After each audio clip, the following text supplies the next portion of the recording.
আপনি বলুন।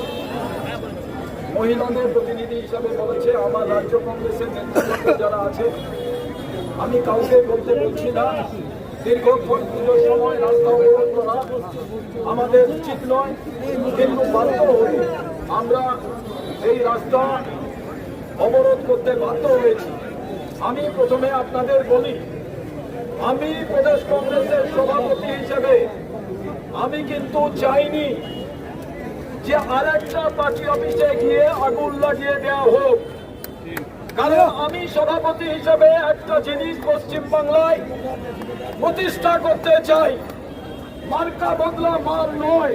আমরা মোহনদাস করমচাঁদ গান্ধীর পার্টি করি এবং রাহুল গান্ধী বলেছেন তার নামে মিথ্যে অভিযোগ গত পরশু দিন থেকে করা হচ্ছিল। অমিত শাহ বলছিলেন রাহুল গান্ধীকে ক্ষমা চাইতে হবে, তবে পার্টি অফিস চালানো বন্ধ হবে ভারতবর্ষে। আমরা বলেছিলাম অমিত শাহকে, দম থাকে আর একটা পার্টি অফিসে বিজেপির লোকেরা গিয়ে দেখান যে বিজেপির লোকেদের দম থাকলে কংগ্রেস পার্টি অফিসে যান। তার কারণ আমরা মার্কা বদলা মার চাই না, পার্টি অফিসে আগুন লাগাবার বদলা আগুন চাই না।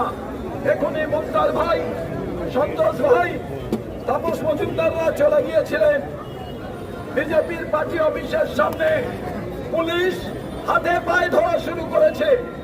আমরা সবাই মিলে বললাম বিজেপি দপ্তর ভাঙার জন্য আসেনি, আমরা ওদের বোঝাবার জন্য এসছি। কংগ্রেস পারে, কংগ্রেস যদি কোন রাজ্য দপ্তর আক্রমণ না করে আপনারা ভাববেন যে কংগ্রেস মনে হয় দুর্বল। অনেকে ভাবতে পারেন আমি দুর্বল, তার কারণ কি জানেন? আমি পশ্চিমবাংলায় কংগ্রেসকে প্রতিষ্ঠা করতে চাই। 5% ভোট ছিল, আজকে 10% ভোট হয়ে গেছে। পশ্চিমবাংলায় বাই ইলেকশন হয়েছে, 15.11% ভোট হয়েছে।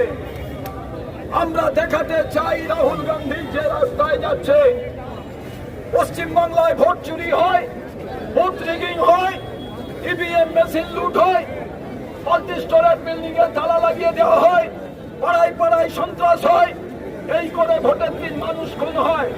কিন্তু ভারতবর্ষে রাহুল গান্ধী দেখিয়ে দিয়েছেন ভারতবর্ষে আজকে কেমন ভাবে নির্বাচন কমিশন আর অমিত শাহ দল, নরেন্দ্র মোদীর দল ভোট চুরি করছে।